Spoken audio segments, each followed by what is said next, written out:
10 seconds remaining. 5 seconds remaining. Hey, ladies and gentlemen, welcome back to the Global Grandmasters by ProDotA.eu, as well as DiG, which we are substituting in for today. I'm Luminous. I'm joined by Android as we are casting Polarity versus no Diggity. We saw Polarity a little bit early on today, and they went 1-1 versus Team Spirit. And no Diggity will prove to be a difficult opponent as well. Unfortunately, though, no Diggity hasn't been doing too well. My co-caster should be joining in. Annie, you good? Yeah, all good. Very excited for this match here. I think it's going to be a good one. Like you mentioned, no Diggity, they've been dropping a couple games, but it's just such a talented group of people. And Polarity, they are playing together, they're playing very cohesively, but that doesn't mean no Diggity can't take a game off of them. I'll be interested to see what they draft, as their hero pools are pretty vast, and Polarity, they kind of stick with what they know. So going into the first round bans, Io taken out first by no Diggity, they're going to be going back through. Do you think they take out, Beastmaster here, something super meta? Oh, they're going to go with the Darkseer. Yeah, I think one criticism for no Diggity's draft is, and this is not me saying it, but a lot of people have said that Kezu has a fairly limited hero pool. I've seen him expanded it. He's mostly known for his Beastmaster, TIE Hunter. He's played a couple of Centaurs as well as Slaughters, but some teams try to target ban him. It seems like that isn't a case here, but I feel like the rest of the team, like you said, has an amazing wide hero pool. I do want to say that Era, to me, has the biggest hero pool of all carry players. Maybe Loda has a bigger one. Mushi, maybe when he's playing core, had a bigger one, but right now Era, to me, has the biggest hero pool of all pro players. Yeah, I mean, you can throw this guy on anyone with a right click and he will excel. Now, Faceless Void picked up Kezu, typical offlaner. Do you think he's going to grab that Void in the offlane position, which I haven't seen him run ever, or are we going to see him on that safe lane Void? Well, we haven't seen them play for a couple of weeks now, no Diggity, so they might have been practicing a couple of new heroes, maybe some tricks up their sleeves. According to Dota Buff, no Diggity has lost 8 out of their last 10 matches, so ain't great, but again, they have a couple of weeks off, and hopefully things would improve. Yeah, well, like a phoenix, they can die, but they can come back stronger here. I know they've been scrimming, I know they've been working together as a TI Open Quals just around the corner, so we'll see what's going to come out here. And no doubt they're going to bring a lot of power. They are going to go with the Invoker, which I do like. I think that's a lot of nice damage to combo with the Void. I'm leaning towards more of a utility Void, picked up with that Invoker, just kind of going for the Chronos and let the damage come from elsewhere. Now, Polarity, they go for a Death Prophet and a Night Stalker. They've got a lot of lockdown potential and a lot of damage early on. Yeah, they do. I think both of these teams rely quite a bit on their support, so right now for me, like these cores being picked, they're versatile, they're great at doing a lot of different things, but I think a lot of the momentum, a lot of the tempos of the plays are going to be set by the support picks, which without them being drafted, it's really hard for us to kind of imagine how this game is going to go. Yeah, I mean, we still got a lot of flexibility here. No one's super locked in place, but again, just want to recap that these are going to be the closed qualifiers to get into the main part of the Global Grandmasters, and it's a really big tournament there. It's going to be a prize pool of over $50,000. The winner takes home $25,000 directly, so every team vying for this. This is just the group stage right now of the qualifiers, so just competing for points to move up, seed yourself well in the bracket, and earn a spot in that final tournament. So we'll see what's going to go down here. Continuing on to the draft, the Broodmother banned out against Polarity. Is that, one of those things you just kind of cover your bases on, or is that something that Polarity have been running a lot lately? I haven't seen Polarity play that hero. In fact, I haven't seen anybody play or ban Broodmother for a long while.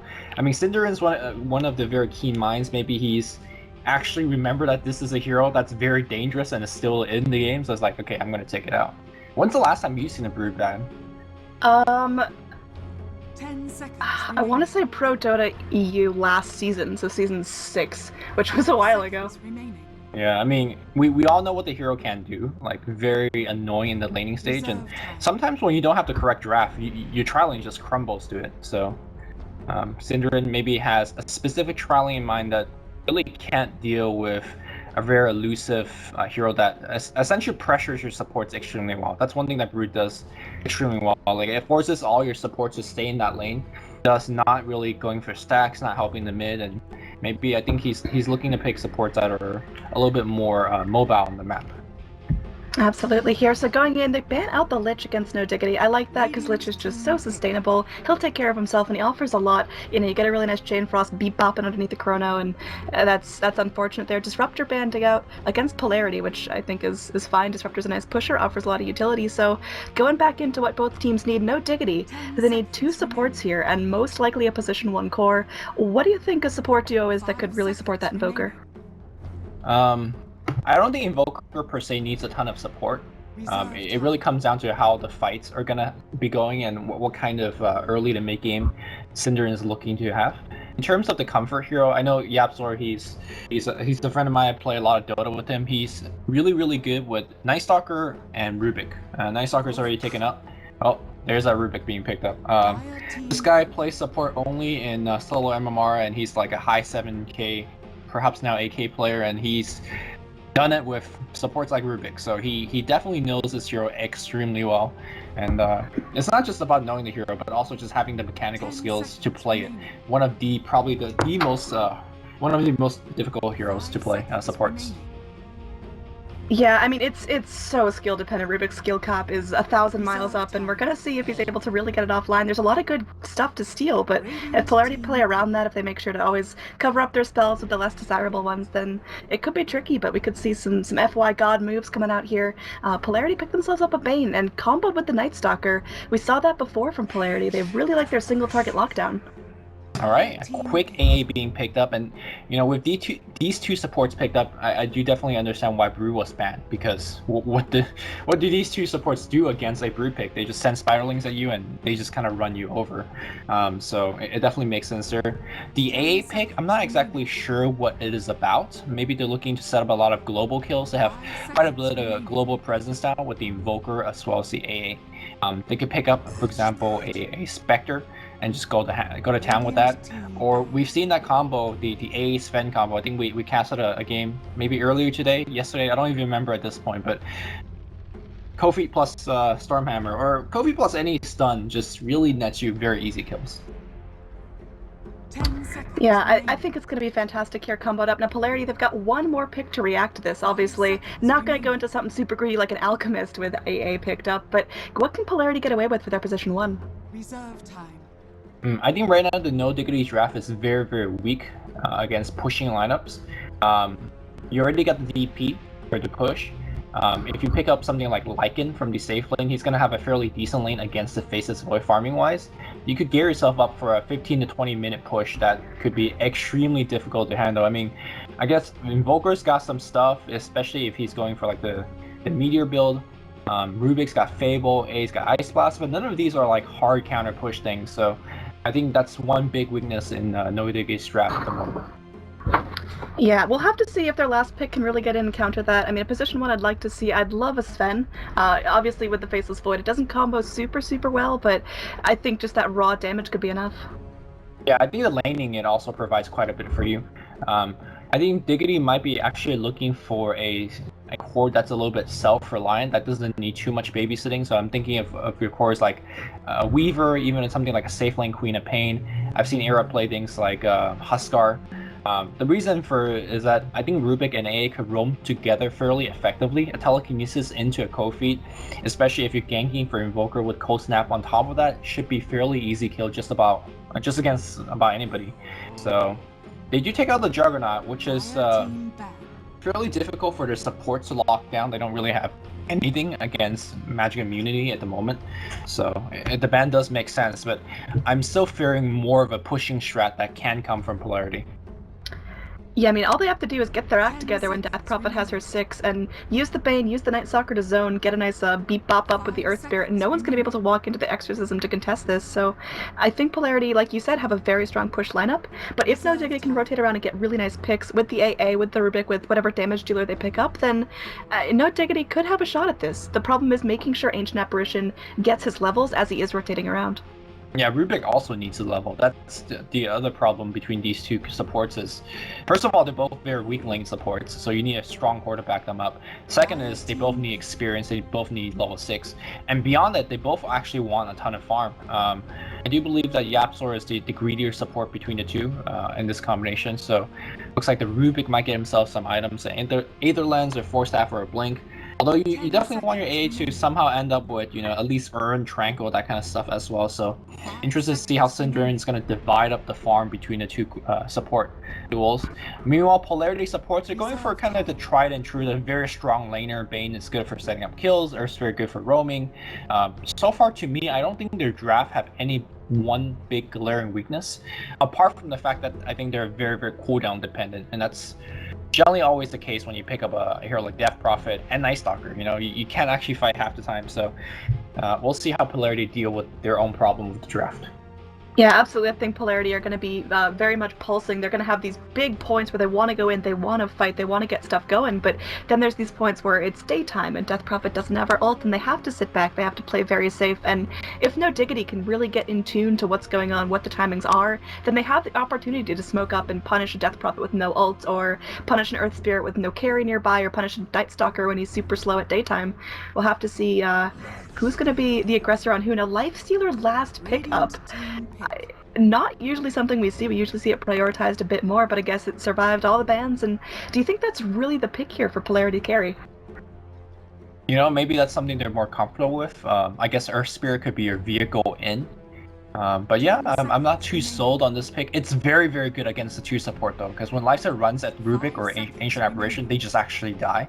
I'm looking to have no Diggity to shift their Faceless Void to the safe lane carry position and maybe pick up a different off lane. We've seen a couple of teams experimenting from that, but I think a safe lane Void... Oh, never mind. It's going to be a pushing... Well, not necessarily pushing, but it's going to just be Terrorblade. Yeah, I mean, eventually he will push because he is Terrorblade, but he can fight, he can group up, he can farm with the best of them. I think this is just a fantastic draft. No Diggity. They give everyone kind of one of their comfort heroes, like you mentioned before. Era's hero pool is absurdly big, and KZ likes that Void, so I think No Diggity, if they win 2 out of 3 lanes, they've totally got this, but Polarity, if they get off a really cohesive fight at Death Prophet's level 6, then maybe they pick up enough momentum to stop No Diggity in the tracks. Yeah, I think Terrorblade is also inherently a very, very good hero against Lifestealer. In the ultra late game, you could just jump on the Terrorblade and you're like, okay, I'm gonna kill you fast, and then one quick, HP swap, and suddenly you're in a bad spot. So 5 seconds remaining. I do believe Terrorblade got a change in the newest patch. Honestly, I don't know, man. I play position 5. I was looking at my Crystal Maiden and Coddle changes. I got it pulled up. Conjure Image mana cost reduced from 80 to 70, as well as Conjure Image duration increased from 32 to 34. So slight buffs here and there for Mr. Illusion Man. But one thing that remains to be true is he's very, very high stat, high armored early on. Could build well into stats, has amazing peaks when it comes to damage output in team fights, and in the right scenario can be very tricky to kill. But Polarity does got 3 forms of silences coming out from their heroes.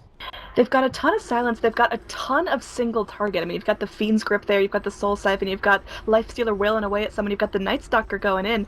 So maybe No Diggity can just make themselves have too many targets at once. Now there's going to be a huge smoke rotation around. Are they going to go for a pick here? Looks like the smoke will end up popping. They roll on through. Yapzor in some trouble. He doesn't have anything skilled up yet. We'll pick up the lift, but he can only lift so much on the back line. Silent will be able to get the kill. Yapzor is the first to fall.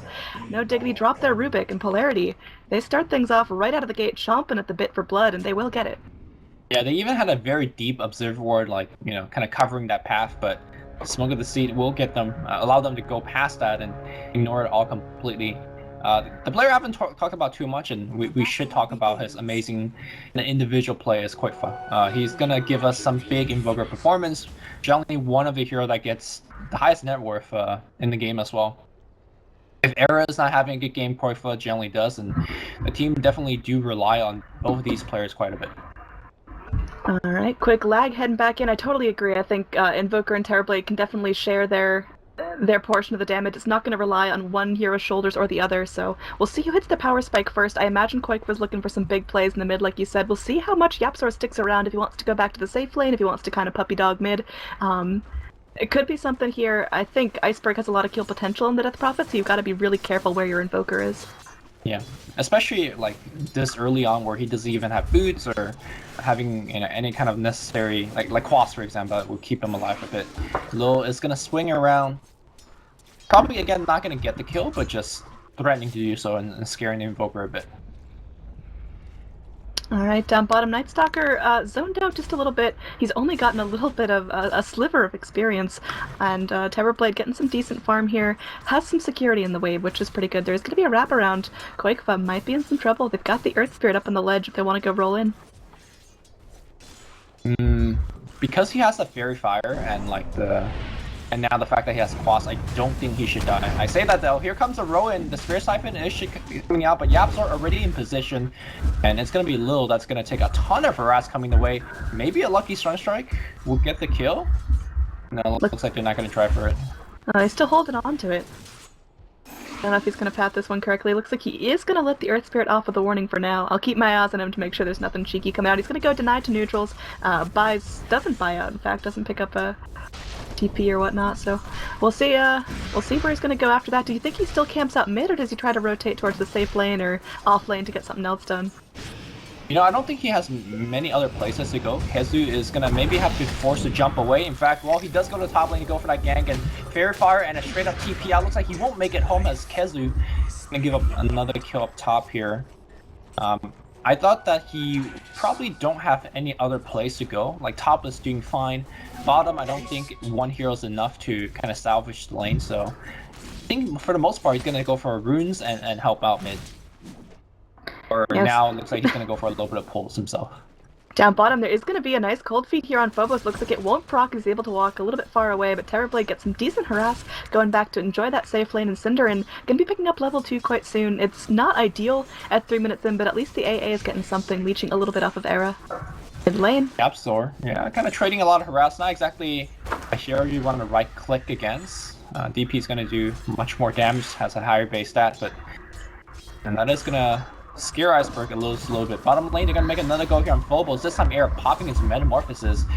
Don't think they get the kill, but keep in mind they do have the Sunstrike to follow through. Not gonna go for it. One more right click here, and Era, no jukes happening. Era taking a little bit of tower damage. Sunstrike on cooldown? No, was not invoked up. Yeah, I mean, one more hit would have done that, but very nice pathing from the Night Stalker, making sure at least he lives to see another day. He will have to back off, and that will mean giving away a lot of XP, a lot of free farm. Ideally, you want to make sure that Terrorblade's controlled, but there's only so much the Night Stalker can do at daytime when he's underleveled. Yeah, I mean, one thing he knows is that he could go back in the lane and not worry about dying for a long while, considering that Metamorphosis does have one of the highest cooldown for a non-ultimate spell.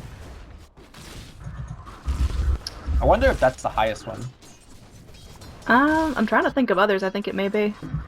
Spirit Bear is at 2 minutes, right? The resummon? Yes. And maybe. This is at 140 seconds, so. Alright, we can Google that later. It's a good Dota trivia question for y'all. A group up at mid here, always want to fly. We'll be bumping right into a Forge Spirit, so at least he's not going to be too sneaky there. Going to be trying to 1v1 a Forge Spirit. Quakeva doing a bit of damage. He gobbles up a Tango in the back line, trying to take out this little fire buddy. Now down near the bottom rune, this could be a little bit of a rumble, as Lil takes a lot of damage. Yapzor, he does have the Fate Bolt, but it's only level 1, not going to be enough to take out the Earth Spirit. Yeah, Yapzor needs to really juke very hard, and he does Tango through. Night Stalker gives up the chase, knowing that he's not really going to get a kill. He might harass him down a little bit, but top lane, Kezu trading a little bit of farm here versus Silent. Kezu, he's losing the lane in terms of farm, but it's alright. All he needs to do is get levels, and he's level 4.5. Mid lane, always want to fly, goes in with a Nightmare. Iceberg looking for something, will go through with the Soul Siphon, but can Quakeva live through this? He's actually quite tanky. There's going to be a lift here as Rubik joins the party. Quakeva getting very, very low. Will he live? The final Crypt Storm is not going to be enough. Iceberg, they're taking a lot of tower shots. There's nothing else to finish him off. There's no mana for anything, and the Courier actually going pretty deep into the lane, I guess. Maybe some sort of bait coming out, or what? Maybe just delivering item or miscued or something like that. But... Yeah, it went all the way out almost to the river, but either way, Quakefa stays alive and Death Prophet gets a spookin', so she's not as ferocious as she thinks she is. Great rotation in from the Rubik. He has saved Invoker's ass like 3 times now. Yeah, I mean, it's good that they're keeping Quakefa alive, but I think the Polarity rotation from the support has really done its job. If you look at the CS differential, Invoker's behind by almost 10. If you add up the deny, way over 10. So Iceberg really dominating the lane because of these support rotations. And as we all know, Invoker is one of those heroes that need that hand of Midas quite early. Can't really fall too far behind in terms of the experience race. So I say that Polarity support has done their job. Absolutely, and now down bottom we are going to have the Night Stalker here. It is nighttime, so he's getting a decent bit out of the lane in Era. I mean, he's sitting pretty safe underneath his own tower, but they do have the Earth Spirit looking for something. I don't think they go for this gank, but at least getting the Night Stalker a little bit of free farm. He's almost level 5, so he has found a little bit. The Void out-leveling him just slightly, but Voids tend to do that when they can go into the wave and then leap back, not worried about any damage. I want to talk about Era's skill build a bit. He's actually leveling up Conjurer Image, which not exactly the best fighting skill ever. He's looking to probably pop into jungle relatively soon and give either Cinderin or Yapzor the lane, as both those support heroes are fairly greedy. That's generally what you see from a lot of kind of jungling cores, or cores that can go into the jungle, is they kind of disappear, into the jungle 7-8 minutes in a game and go from there. Lil coming around here, and Quakefa has a nice little cheeky Force Spear blocking. Again, he won't die here, but look at where he is. Well, he's definitely not in the creep wave, and that's a problem. He's not farming right now. And guess what? Iceberg is. He's over. He's getting what he needs to do. He's sitting back, he's farming up, and I mean, he's got a double damage rune in the bottle, and yeah, Death Prophet's not necessarily a right clicker, but it could help. They could go in for a tower push pretty soon, as she's almost level 7, as long as Night Stalker ends up zoning back the rest of No Diggity. They could go back through. They are going to bring in Kesu, who now does have the Chronosphere at level 6. Does he want to fight? That's really early for a Void to try to go in and get something. I mean, the Void definitely could fight, but it's more that his teammates can't really capitalize on a Chronosphere. I mean, you got Invoker Sunstrike, and maybe Force Spirit sitting in. You are Alpha Creek without a paddle, man. He tries to TP out, there's gonna be that Void. It's just nothing he can do about it. Night Stalker picking himself up his first kill of the game, and Ancient Apparition gets punished before his level 6. Now mid lane, there's gonna be a mass TP in. They're looking for something in the backline. Faceless Void does get the kill on the Death Prophet. Yep, Story's nightmared up. There is gonna be a Brain Sap, getting everyone kind of low. Faceless Void is still alive, able to leap off a lot of that damage, and always want to fly. Sitting back will end up zoning out the Radiant Fortress that just charges on through. So great playing by the Bane there, but how much longer can they hold when Quake was so aggressive? I mean, I think that the key kill they wanted is Iceberg. They really need to kind of equalize the mid lane. Quakefa has been shut down so hard by the rotation of the support that they need an Iceberg kill to make sure that Quakefa, again, stays in the game. He's halfway to finishing the Hand of Midas, but Hand of Midas is not enough. He needs so much more. Quakefa probably going to go for BOTs after that. That's the standard build nowadays for Invoker, but we'll see if he's going to have a little bit of deviation. Yeah, I mean, he's pretty far behind in terms of farm switching over to net worth. I mean, the Invoker is sitting slightly behind the Death Prophet, but look at this lifestealer. We haven't talked a whole lot about him because he's been sitting silently here in this top lane, scrapping up everything he needs. He's got the face boost, he's pretty much got the armlet. Now, does he go straight for the Deso? Does he go for the Sanj and Yasha? There's a lot of flexibility on the lifestealer, but either way, he's definitely getting what he needs to get done. Yeah, Deso might be the item against Terrorbait to chip through some of that amazing armor value. And you gotta keep in mind the high base armor will actually reduce a lot of feast damage output, so getting any minus armor against Terrorblade will be absolutely amazing. He can get like extremely creative and pick up something like Orchid, but like I pointed out earlier, there's a lot of single target silence on his team already, so maybe adding a 4th one onto the list is not exactly the best use for his hard-on cash. He is going to pick up that Sage's Mask, so I'm guessing into an Oblivion Staff, into an Echo Saber. You mentioned the Orchid. I think that might just be a little too far out of the box. Yeah. I've seen here. Yeah. I see my fair share of Orchids against kind of things like Ember and Storm back in the day, but lately I haven't seen one in a while, so I don't expect it here. Synderen sitting here, he's almost level 5, so at least finding some solo XP. Has to be very, very careful of DK Phobos sitting there with the ult at the ready, so could get darknessed up, could get voided and slapped out, and that may be the play here. Just spraying out some casual harass, keeping Synderen back. Synderen needs that 6 to start having a really big impact. Synderen actually leveling up Kofi and maxing at level 5. Generally, you don't see that out of an AA play. You see them get the early 1-2 point for the laning harass. Hold that thought as Iceberg is gonna run into a Chronosphere. He did get off his Spirit Siphon, so that's gonna keep him alive a little bit. And here comes the Nightmare. Don't think that's gonna be enough to keep him alive. Don't he gets off a second Spirit Siphon. Here comes the Rodan with the Lifestealer, and that's gonna push everybody away. Yapzor's gonna be dead. Looks like Kez is forced to jump away. Turned into a Chronosphere initiation was well, they did get the DP kill, and you see how she actually died. And unfortunately, Synderen was not level 6. So it's add the DTL logo at the right bottom now, please. Okay, I will not do any camera work and add the logo. 1 second. Yeah, this is we got put on this cast a little bit last minute here, so trying to scrap things together to keep the production value decent, so we apologize if there's anything going a little bit haywire. We are definitely trying our best as casters. Now Yapzor in the mid is going to go through, will get voided up, but nothing Koikva can't deal with, just casually zoned back. Now DK Phobos is level 7, so has that full rotation potential, and it's going to be always want to fly sitting there with the Fiend's Grip at the ready, wanting to hunt for something, but under the threat of Koikva just laying in the damage. And now Synderen with that Ice Blast is going to be casting it up top, going in. It will connect onto Silent, but there's no follow-up damage. You gotta keep casting. I gotta add this logo.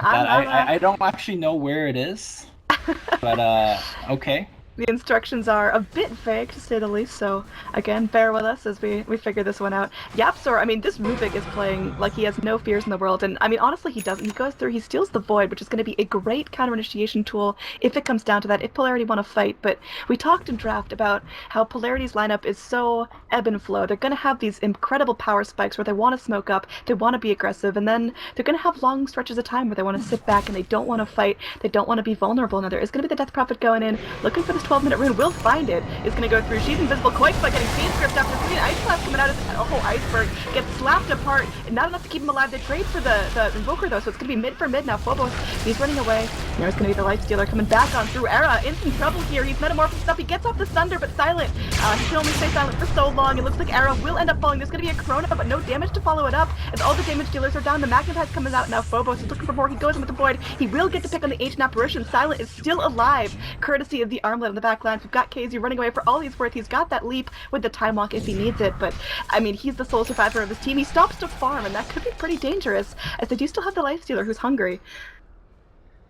And that was a little bit intense there in terms of overall swing. That was almost a 1,400 gold swing in favor of Polarity. They didn't drop anyone. And Diggity, they drop everyone but the Void. Now, Void actually might be in some trouble. He eats his way through the trees right into the jaws of the Lifestealer. Lifestealer is super, super low health. He's raging up. They're going to wrap around everyone for this leap into the trees. And now Iceberg could be stuck between a rock and a hard place. There's TPs in. There's going to be a ghost coming out. Iceberg is wanting everything. The Ice Blast comes through. It gets the pick. Death Prophet does fall, but Lifestealer goes down as well. AA gets something out of this fight. Now, AA going to be TPing back on through. Do they have any sort of catch mechanic? AA only has that 1 point in the Vortex, only slowing down the Bane just a little bit. Now, Keizu going to be running back on through. They're looking for something here. They don't have anything. The Terrorblade is fresh out of scales, looking for that reflection, but it's going to be slightly out of range. Yeah, as I was saying that, I think Diggity can't really take any long drawn-out team fights, because to me they're all one big burst, right? Really relying on Synderen's Ice Blast hitting as many targets as possible, Invoker throwing out spells, and that's pretty much it.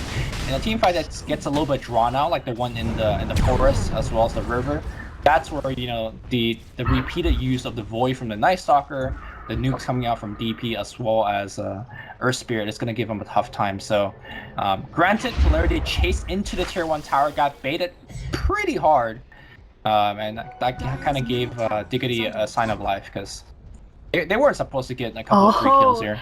Radiant, they end up using the scan. It will scout out at least someone. They know someone's coming on through. Smoke up Lil with a Lifestealer inside. That is not a good place to be in. Looks like no Diggity. They will get the opportunity to back off from this, unless Synderen goes in, plays aggressively. But no, he's going to back off to the low ground, and that means there's no more fight coming out for Polarity. Again, Diggity's doing a very good job avoiding these ganks and these fights coming away, but it's not done for free, right? Like they're sacrificing the farm time. In fact, Invoker now has to just respect the fact that there is a Earth Spirit running around with the Lifestealer inside, so he also is backing him away from farm. Right now, 0 member of Diggity is actually farming for a gank that they actually know is coming, so that's unfortunate. They do get this flat out. Quakefoot just completely pummeled. Lifestealer secures his 5th kill of the game, 5-1-3. Now over here in the mid lane, there is going to be a Chrono that catch up DK Phobos, but he's so goddamn tanky. He will end up going down AA for all he's worth, wailing away at him. Era picks up his 4th kill of the game on that one. So they drop the Invoker and they only get the two supports inside of Polarity. You can't keep losing your Invoker like that. That's his 3rd death. He just barely picks up his Midas. He's sitting on level 1 boots. Not a good day to be this Invoker, especially up against Iceberg, who's just kind of stomping. Yeah, in that particular scenario, like Quakefoot made all the right play. He knew it was a gank was coming, but I think he got a little bit impatient and got picked off as a result. We do see the Polarity's game plan. They're saying, you know what, Era could get all the farm he wants. KZU gonna maybe do the minimal effort in terms of shutting him down, but we're gonna just focus on Quakefoot and making sure he does not get any good amount of farm throughout this mid game and as well as the laning stage. Something Iceberg needs to be careful is not to repeatedly give away that exorcism. Use it right in front of Tower. Rubik says, okay, I'll walk him and take it. Yeah, a little bit of reminiscent of EGM in the Manila Major going through, and now Yapstor has that at his disposal. We'll see if he wants to unleash it. I think they're going to wait for Death Prophets to expire and maybe look for a counter initiate. They don't have the Chrono for a minute, which is a pretty big loss. They kind of need that initiation tool. They do have Cinderan's Ice Blast, but, you know, where's the lockdown on top of that? Yeah, I think that's the key point. They need something on lockdown to make that DP ultimate to do a little bit of work on the bottom lane. KZU gonna try to TP out, looks like barely will TP home away from that kick, and they'll back off from now. So a little bit of a break in the action here. Again, big ebb and flows going on. In terms of overall net worth, it's surprisingly close. There was a dip in Polarity's favor after that pseudo team wipe, but back to about 1,000 difference, which is, you know, a couple kill bounties, a couple minutes of farm, nothing huge. It's still pretty close. Now, if this goes ultra late farm fest, Terrorblade scales up so nicely, Lifestealer scales up so nicely. What's going to happen here? How does the power shift? So let's talk about the next 15 to 20 minutes before we talk about the ultra late game. I think Diggity's mid lane. Oh, goodbye, KZU. Silenced up, no chance to time walk away, and will end up going down as Silent goes through. I mean, this guy is just an absolute machine. He picks up the Echo Saber. Now, he does pick up the Mithril Hammer on top of the Blightstone, so it will be a Deso, ripping through armor like there's no tomorrow. Yeah, as I was about to talk about the mid-game shift, Era has a very strong split-pushing hero, so he should be able to kind of get a little bit of advantage from bottom lane here. Yapstor pops the ultimate, it's going to get a toss-back Sunstrike, barely clipping, but it will clip it. Fable will clean things up. Great team play here coming up from Diggity, and a little bit of a revenge kill against Iceberg. It will deny the tier 1 tower bottom as well, so good cleanup. But yeah, there's great split pushing power coming in from Diggity with the illusions from Era as well as the Invoker.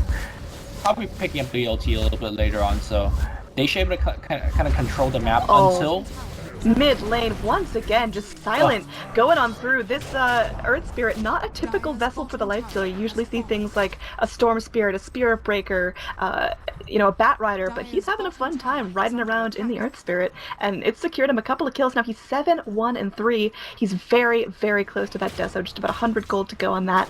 And is that going to be Polarity's first big power spike? I think they are already hitting this power spike. The fact that they have, you know, level 2 exorcism almost online, they could just start mowing down these tier 2 towers. I think Roshan's gotta be objective that they're keen to look on. I think the point where Polarity will feel their ultimate power is when Night Stalker picks up the Aghanims. As we saw earlier today, I forgot who exactly was playing the Night Stalker, but once they got the Aghanim Scepter, the map was dark for the enemy team, and that will make it extremely difficult for Diggity to play. These triple silences are so good against your Faceless Void and your the Terrorblade, so that's something that Diggity needs to respond to, and I think their best response is to do as much as they can before the Aghanims comes online, because once that is online, the game will get amazingly difficult for them to play. Yeah, so I think No Diggity, like you mentioned, they've got a window. The next 15 minutes are going to be super, super crucial. What can they get done here? They've got the chrono up. Do you think they should be fighting now, or dodging, or farming? It seems like whatever No Diggity do, Polarity is going to be one step ahead. Yeah, I think the Radiant team was trying to look for a fight. They're kind of grouped up together, and Ice Blast sent into the Roshan pit to check things out. Yeah, I think they were looking to fight. Every time you have Chrono as well as Ice Blast on the ready, that should be a free kill. Because Chrono, Ice Blast, and Sunstrike, I don't think anybody could survive through that. And now Polarity is going to walk into the Roshan pit with the Desolator, so they will get it for free. Ice Blast on cooldown for about 10 more seconds, and 10 more seconds might be too late. Well, Sunstrike will come through. It reveals that Dire, they're sitting in the pit. Radiant, there's not much they can do unless they get their act together right about now. It looks like Era may be moving on towards, but no, he just wants to farm. He just needs his items. He's picked up the Dragon Lance. He does have the Manta style. What does he go for next? Era? Yeah. If he feels really, really worried about all of these silences, he could even go for BKB. I think Scotty's kind of the standard next item transition for a very kind of stat-based hero like him. You can even go for Butterfly if you're afraid of the physical damage output, and there's quite a bit coming in from the Lifestealer. Alright, we've got a nice smoke that will expire here as Polarity. They want to find something, but little do they know that No Diggity, they're smoked up in the Dire jungle. They're looking for a tier 2 tower pick, and I don't think Polarity can rotate quick enough to contest this. Yeah, I mean, they could just do a little bit of counter pushing themselves, and Iceberg could just pop the ultimate, get the tier 2 tower here, and maybe just ride that momentum into the tier 3. He'll pop the ult right now. Ideally, I want to see him use a Crypt Swarm before Rubik is in position to steal it. Ice Blast is coming to the bot lane here. Iceberg probably will just Crypt Swarm the next wave. There he goes. So at least there's going to be no Exorcism at the ready to go through and steal. I mean, we've seen clutch Rubik plays all throughout the last couple of weeks, so hopefully everyone's learning their lesson here. There will be Silent popping out, goes through, munching down the tower. Now Silent's sitting on 1,700 gold of his own. He's got the Desolator. What do we see next? Do we see AC? Do we see Sanj and Yasha? I think AC is what gonna give them a lot more high ground pushing power. They already have the Death Prophet, but also just giving minus armor to the tower, allow him to be a lot tankier against the Faceless Void, against the Terrorblade is a good idea. With that said though, I think also tanking up with the Heart is not the best, or it's not the worst either, because that also will help you push on high ground. Just walk up, tank a couple of hits, use your rage, hit the tower, back off, rinse and repeat. It really comes down to how they want to tackle this game. You could again be a little bit creative and get something like a Blink Dagger. That's something we talked about again is the support duo of Diggity, like Rubik, AA. As long as you can stick on these people, they die. So getting a very mobile item might not be the worst. Alright, so Death Prophet deviating a little bit from the norm. I mean, sometimes we see the Veil picked up, sometimes we see the Yules for aggressive pickoffs, but going for a pipe. Now, is that really defensive and scared from Iceberg, or is that next level strats going to be going in, destroying and ripping through everyone on No Diggity? I think that's a sign that they're looking to end the game in the next 10 to 15 minutes. Ice Blast is the best way that Diggity is going to be able to repel a push. And when you pop that pipe, you know, Ice Blast is not going to do too much. In fact, Case is going to get grabbed from downtown, and they're going to try to burst him down. Silence is going to be on top of it, and they have that burst. They don't want to dive into a tier 2 under Ice Blast, pipe or no pipe. So they allow Kezu to basically walk home for free. Meanwhile, we do see the split push starting to being applied by No Diggity, as Era is threatening the tier 3 up top. The wave is fairly pushed on the bottom, so despite being the stronger team at the moment, Polarity can't really capitalize on it too much, in my opinion, because of this push. Silent does pick up a Hyperstone, so it looks like he will be going for that AC. I doubt we see anything like a Moon Shard, and that will help Polarity push. And I think you hit the nail on the head there. Death Prophet picking up the pipe, the Lifestealer going for the Assault Cuirass. They're looking to end this before No Diggity have a chance to really farm up their Terrorblade and apply that split push, but looks like he might be halfway there, already going through, using the Manta to his advantage, and continuing to pummel these waves. There's not much Lil can do about it.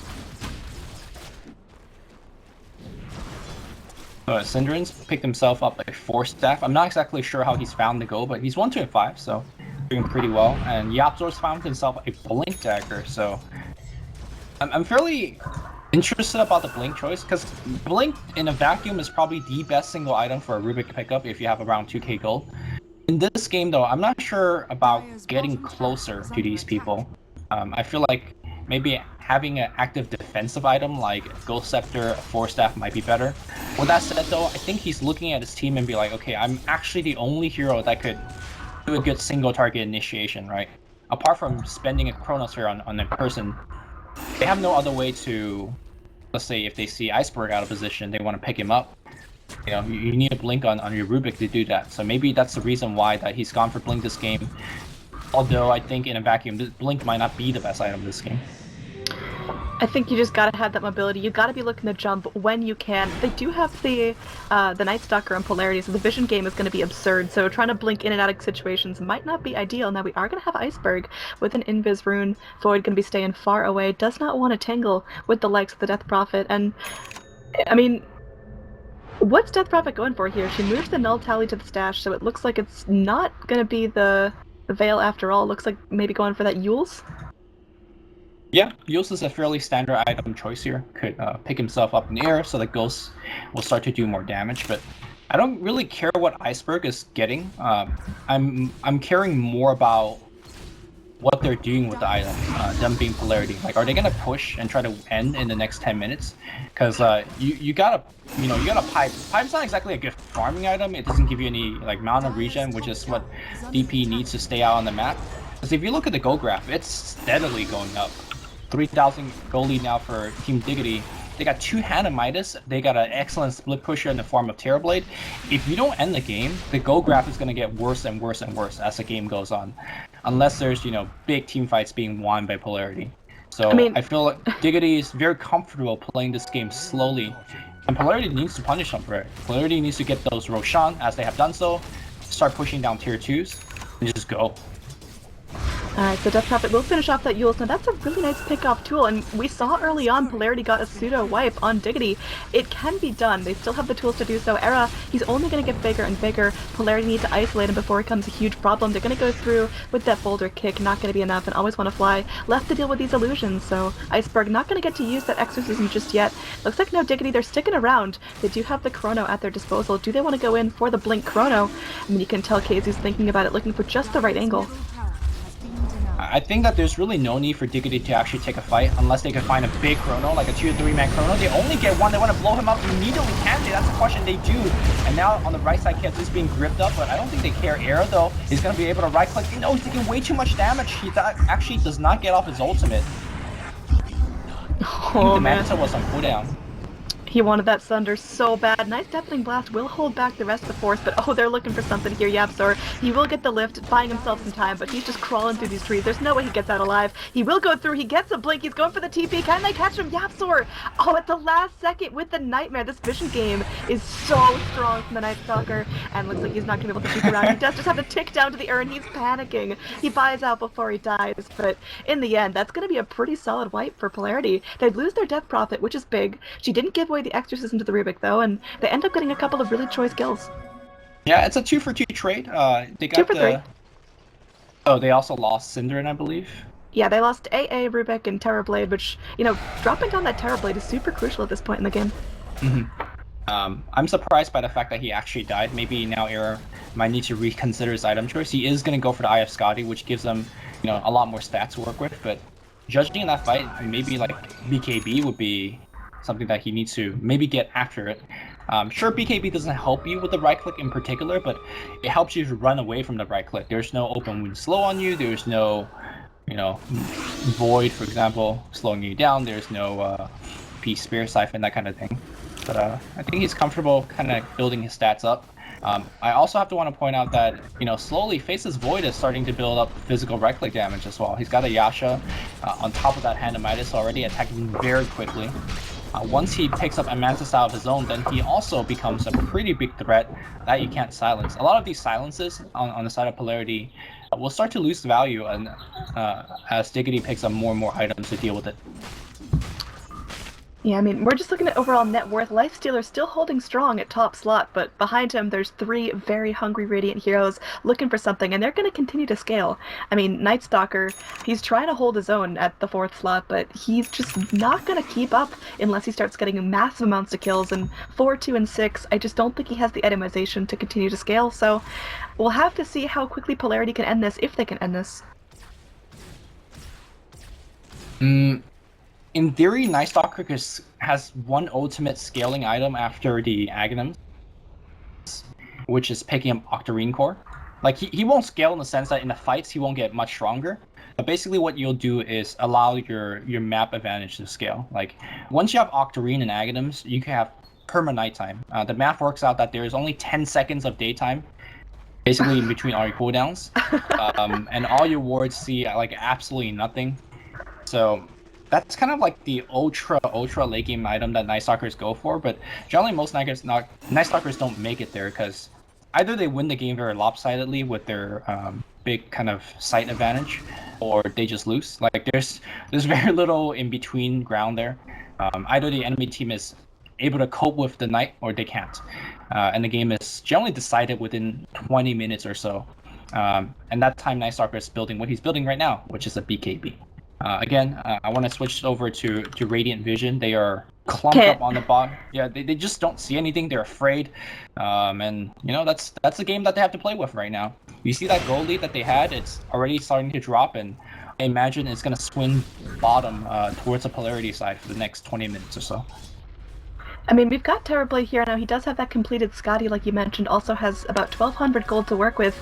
He's going to be such a natural split pusher. He can take out lanes like nobody's business, but the rest of No Diggity, if they're confined to their base, maybe the Invoker can hold, but everyone else starts to kind of crumble off. I think Polarity, if they can go through and get the last final tier 2 towers, if they can maybe break a set of racks, I think they've got this in their pockets. No Diggity don't have the best push lineup to deal with those super creeps. Yeah, I mean, you could even add Invoker to the list of being a very good split pusher because he's got the Breach of Travels. It's not whether these heroes are good or bad at split pushing, it's whether they're brave enough to make that split push. Because when you don't see, 4 or 5 heroes on the other side of the map, it doesn't matter how good your hero is split pushing, you're just afraid. Look at Koifa on the top lane, like he's sort of pushing here, but he has to go invis to kind of walk around and scout things out. He can't really safely come out and right-click creeps, and that's going to slow down his ability to split push and his speed to split push, and that applies for the rest of Team Diggity. I think what it comes down to is not exactly Diggity's high ground defense, which I think it's very good because they have Invoker and... Oh, looks like Koifa's going to run past low and immediately brings away. He can go invis again in 10 seconds or so, but it looks like he's going to just run away. I mean, he's booking it. He's super speedy. They've got DK Phobos. It's nighttime. He's running. He's got those 4 points in the Hunter in the night, but looks like everyone's going to be able to back off. And are No Diggity making a mistake by not trying to do any sort of initiation, not smoking up, not going for a gank? I mean, obviously the nighttime vision is subpar going against a Night Stalker, but No Diggity are definitely on a timer. They can't just set this one back forever. Yeah.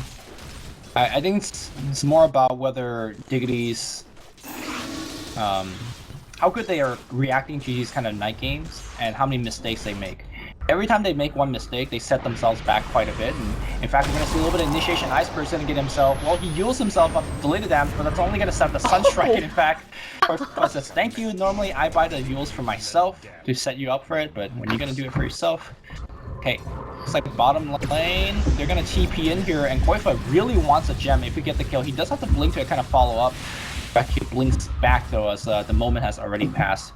Really like the triple blink dagger from Diggity here. They recognize that the Nightfall is not exactly their game time to play, but if they want to actually be on the aggressive, need to pick up the blink dagger. Because he's going to be in trouble here. Can he pop his...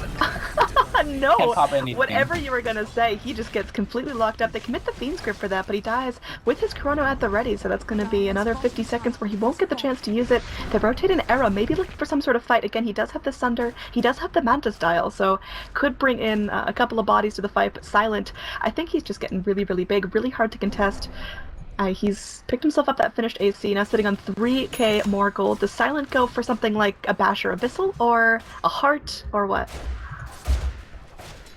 I'm still a fan of a Heart, especially now that you have a ton of armor to back it up. Again, mobility is always good.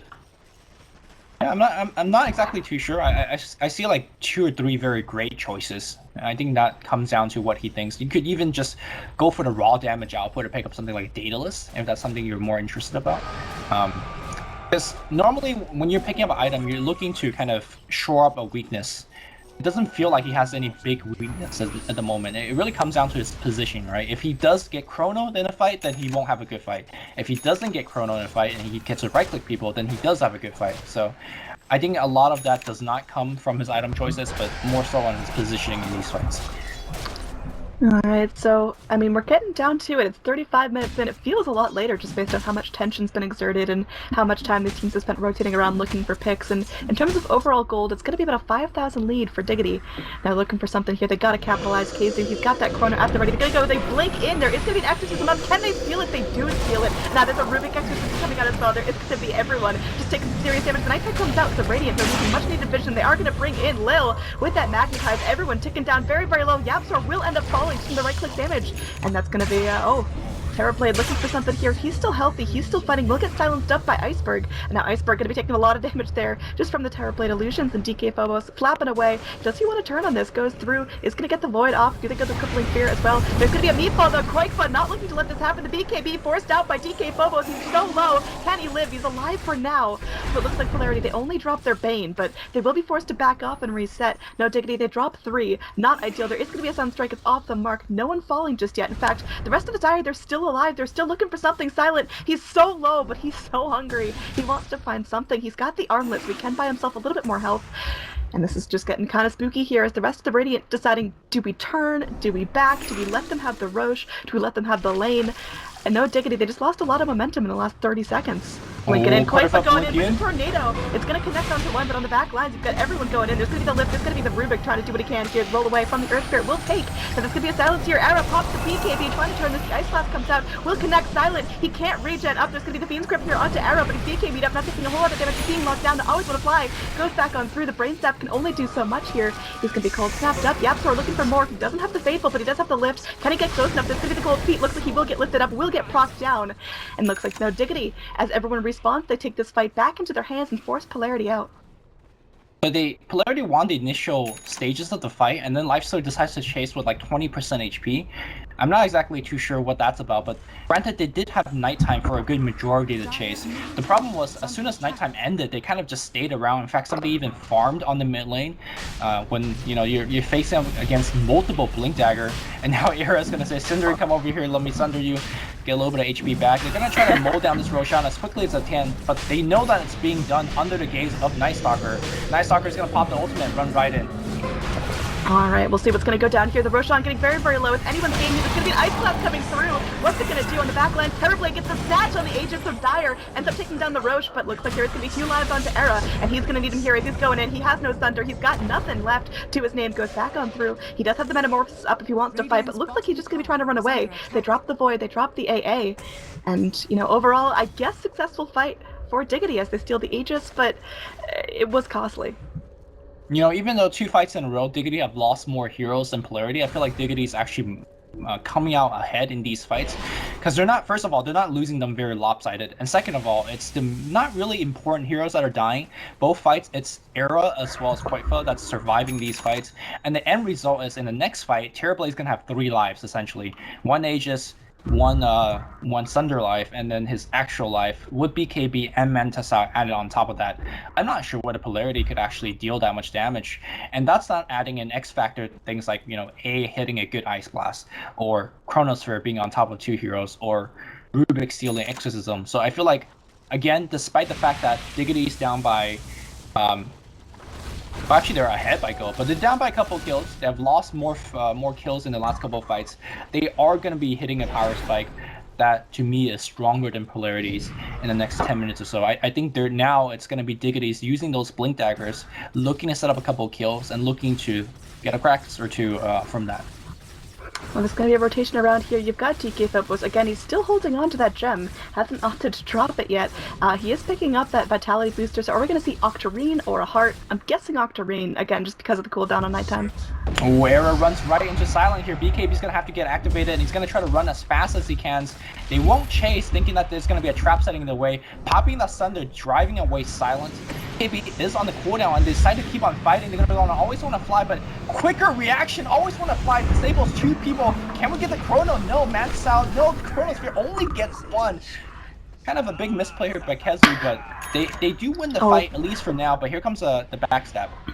Yeah, I mean, they do have that little roll in. They've got the life stealer inside, and now it's going to be the rest of the Radiant pushing up. They want to siege towers here. They want to get something, because no Diggity's big weakness right now is turning these kills into objectives. You've got the Terrorblade finally able to push out the lane, wants to get the most out of that Metamorphosis while it's still up. There is going to be Iceberg going through on the back line. Do they have Rubik to steal it? He goes through, he steals the Silence, so no exorcism for him. Oh, Silent getting ripped apart here by the Terrorblade. There's no way he can live through this. The armlet is not enough. He will end up falling. Now bo2 has to pop that BKB. Oh, Iceberg getting decimated. Era just going through on the back line. bo2 will be able to pick up a double kill as he does take out the Ancient Apparition, but I think that might not be enough as the Death Prophet, she's down. She does have buyback. Lifestealer out as well though, and now Era finally his Metamorphosis will end, so he loses a bit of that pushing power. Still going for something here as Era will get stunned up. They bring in bo2 in the back line. See, there's going to be that crippling fear, keeping him back. He's voided up as well, trying to go back on through. They get the mirror image. Oh, always want to fly, getting very, very low. Doesn't have that brain step at the ready, so it looks like Terrorblade just wants to go for the racks. Eyes on the prize. After that, I think no Diggity, they back out. They wait for the next Roshan. They wait for the next big items, but they certainly got what they wanted here. Will Era overstay his welcome? Well, he does, again, have 3 lives available to him. One of those is on cooldown for 20 seconds, but he's looking pretty good. He understands that without the Lifestealer or the DP, they really don't have enough damage. So Era, I don't think he's overstaying his welcome at all. In fact, he's really understanding the fact that he is the strongest hero on the map at this given moment. And they do take the rack. So again, going back to the previous 2 fights, it doesn't matter that Diggity has lost it because they came out with the Aegis and now they're so far ahead. You can see that, yeah, Night Stalker's running around making life difficult for the rest of the heroes on Diggity. In fact, they even blown up the Invoker at the beginning of the fight, but ultimate problem is they don't have an answer for Era right now. And Era has also more item progression coming away. I do believe that's an item coming to it. That's a Breach of Travels. Surprised to see him not just going straight into a Butterfly, because once the Butterfly is online, I think he is absolutely immortal.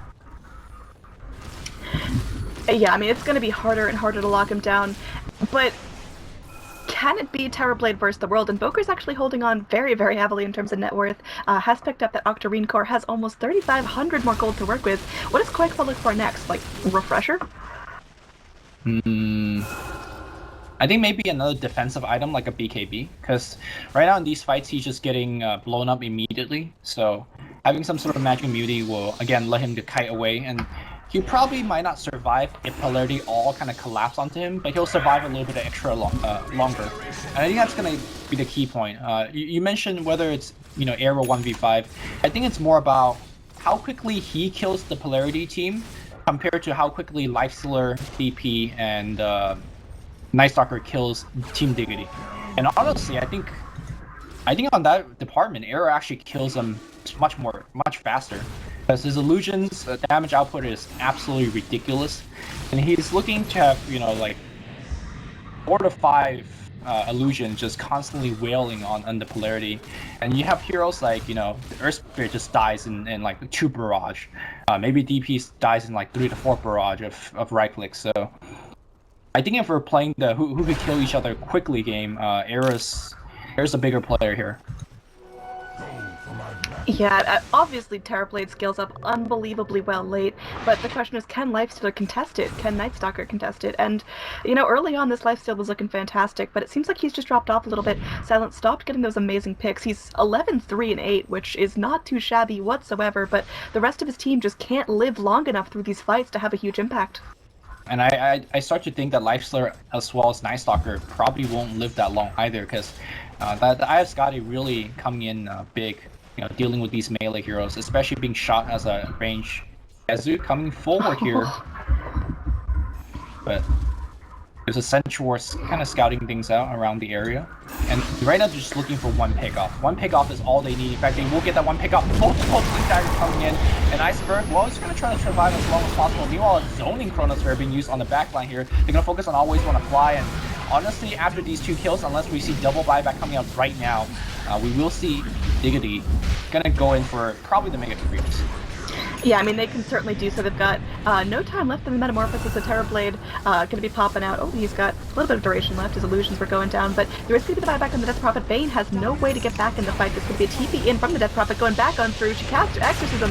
Looks like it's not going to be stolen just yet. They pop out onto Era. Era getting very, very low. He doesn't have that Aegis anymore. He goes through. He gets the Thunder here and will be able to pick off the Lifestealer, who does a buyback. Comes right back on in. They will pick off the Earth Spirit. He has buyback as well. They do get the Terrorblade. That's a big pick right there. Cinderin is going to be stuck between a rock and a hard place. Pops out the ult before he goes, and that looks like Phobos is going to be frozen up. Can't really fight. They get a triple kill onto Era. His illusions do the work for him. He doesn't even need to be in the fight. He'll still pick up a triple kill. Death Prophet now down without a buyback. It was spent in that last fight. We do have Void, or rather Rubik in the trees, perhaps looking for more Keizu. Wants to reinitiate, but doesn't really have any tools to do so. The Chrono's down, so it looks like it will just be, yep, sort of chilling out. Does have that TP going back on home, so that was just a really successful fight from Diggity. They didn't lose that much. They did drop the Terrorblade, but they forced diebacks, and that's huge. Barely seeping out from DK Phobos. And yeah, we did see the Terrorblade going down, essentially being focused by 5 heroes, but he did so much damage, and he essentially tanked so much before going down that the rest of Team Diggity was able to clean up. And I didn't see whether the Ice Blast was on point on like 3 or 4 heroes. It felt like it because everybody melted so quickly.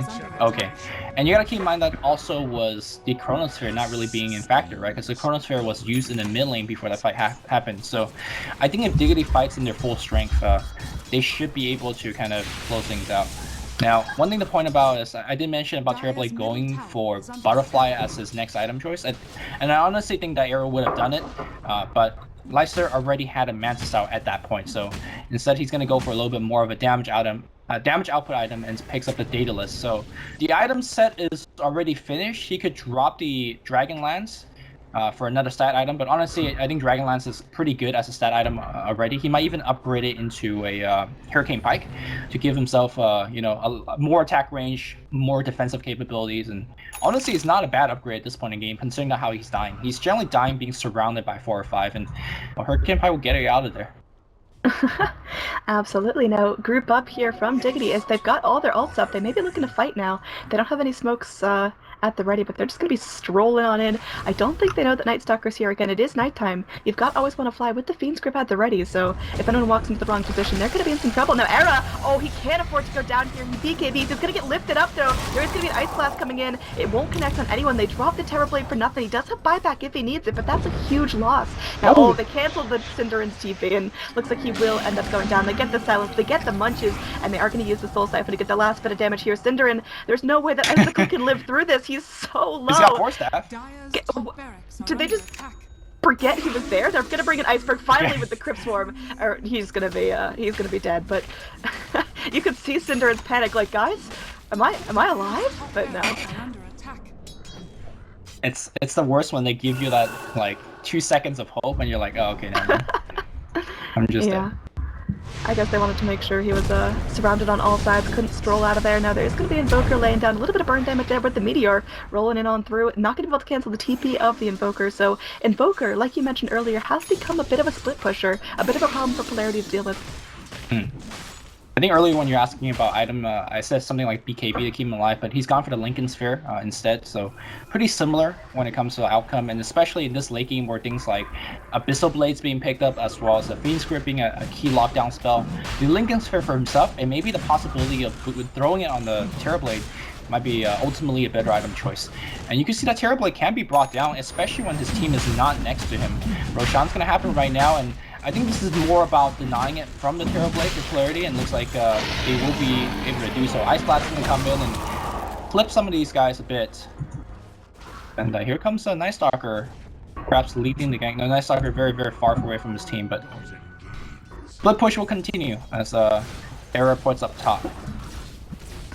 Yeah, I mean, Era, he's feeling a little bit of pressure. He has, I guess, not really overextended, but just been punished in the last couple of fights. Everyone wants him. He is just absolutely first on the menu, and he's got 3k gold. He does have 1,000 on top of buyback if he absolutely needs it, but he really wants to stay safe. He doesn't want to have to buy back into these fights. He just wants to go through. He just wants to split push and get that farm. Doesn't want to be caught out. Doesn't want to fight just yet. Yeah, I'm actually pretty hype about this game, or pretty happy about how this game has really transitioned because we saw a lot of ebb and flow in terms of power between these two teams. I got to remind you guys, the game started with, I believe it's like 0-3 in favor of Polarity, right? Like Diggity gave up a first spot on Yapzor, and Polarity was actually able to ride out a fairly big momentum until they made a huge dive into the tier 1 tower.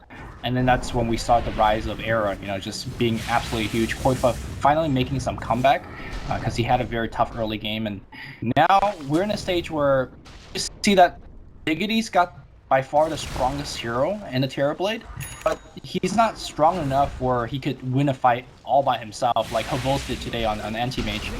He really needs his team to kind of clump around him. And Polarity, essentially, they're playing the game of, can we kill Void fast enough, or can we kill the rest of Diggity fast enough? I don't think they could go for both. I think they have to go for one or the other. Alright, so now 50 minutes in. I mean, earlier we talked about who has the better late game potential, and you gotta say that Era is just gonna be a monster here. He needs like one more big item and he can be an unkillable raid boss, but we'll see if Polarity can put up a fight, because all they really gotta do is take out Era and the rest of No Diggity will crumble. Well, the ward is gonna give them a little bit of vision here. And the Dire team does know about it because they do have the Ags and Gem. I imagine those wards will not live for too long. Uh-oh, they see them coming. Here comes a Blink Chrono. It's gonna be dodged. Kezu messes up once again. Okay, No. well, if you're Polarity, do you make a play out of this? I don't think you can, because you still got the Invoker with his full kit ready to go. You've still got the Terrorblade that can go and can sunder you, and, well, he's going to be going TPing to mid, looking to go and add some push there. So I think No Diggity, they realize they screwed up. They've got to back off. They've got to wait out that 70 seconds till the Chrono's back up. But Polarity, they don't really have much of a window to push off that. Well, here's the thing, right? I'm not saying that they should push off of it, but maybe like go for a kill. Because if you don't go when the Void misses a Chrono, when do you go? That's kind of like one of the big teamfight tools that is down the drain. But you know, the split push, like I'm mentioning over and over again, is such a thorn on their side. Mid, they have to constantly defend because of the mega creeps there. Top and bottom, they have to periodically defend because of Invoker and illusions and whatnot. And now Kez is joining the split pushing party with his Master Style and Blink Dagger. So you know, if the game kind of goes the same way it's been going for the last 5 to 10 minutes, there is absolutely no way Polarity could win. They need to have some way to kind of capitalize on mistakes. Like they saw a big mistake on the Void and they're like, okay, well, I guess we farm a bit. Looks like we're gonna see an Abyssal Blade coming out here from the Life Sealer. And that's pretty spooky. Now, who's his target? Void, I guess.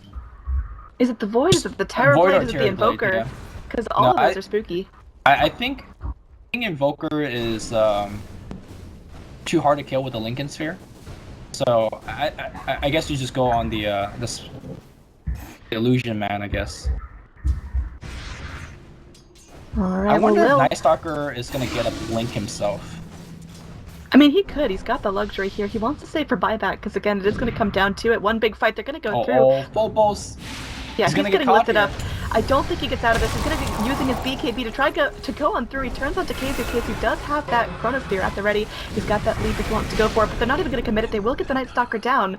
All it takes is a couple of right clicks, and yeah, the gem is on the deck. It goes the way of the Ancient Apparition. So Cinderin, with that level 14, with that Aghanim Scepter, going to be picking up the 15 soon, onto 16 on the next, and that's going to be an AA starting to have a real big impact. He's had a tough time so far, but these Ice Blasts coming up could be very huge. I really like the way that Diggity's try to get more out of the map and get more out of the small lead that they have just now. They got the immediate kill and double TP between Era and Koifa up top, looking to get the DP kill. Iceberg recognizing what's happening and backs off, but if Iceberg died there, that could have been just the game. You gotta keep in mind that right now, Diggity do so much damage that if they win any sizable fight, they could just go for throne, like forget double Raxes. The tier 4s on the mid lane are pretty battered down. He pops the rage for this. He's going in and wants to clear out the illusion so the racks aren't in trouble, but it looks like with that rage down, Yapster's going to go through. He's going to try to strike it, bring in Casey with a nice chrono connecting onto Lil, actually forcing him out of the chrono there with that definitely blast of Silent. He's still stuck in. He will get picked off. That Silent dead. He has a buyback. Will have to pop it eventually. Goes back through. They do have the exits come up from Iceberg. Kazu doing the best he can as BKB is wearing thin. Always want to fly. Going to be invis up with that Glimmer Cape. Looking for more. This is going to be a roll in. It will stun up everyone. Rather, no one. As Lil actually ends up TPing down bottom. If there's a second push at Rax, coming out of Terrorblade, wraps around. He does the split push thing. He's ratting for all he's worth. He is going to get kind of low here. He doesn't have a second life, but he's turning. He's going to try to do what he can. He goes in the Thunder, and now Silent will be picked off. Yeah, Grip was stolen there from the Rubik. He gets it. Okay, this is just getting really, really yucky. I'm having some frame drops here, but there's just so much damage coming out. Kazu showing off all his new abilities and so what he's looking. He's fighting for his life. He's swatting away at Era, but Era cleans him up. Ancient Apparition, again, with that Ag ult, will go through and secure the GG.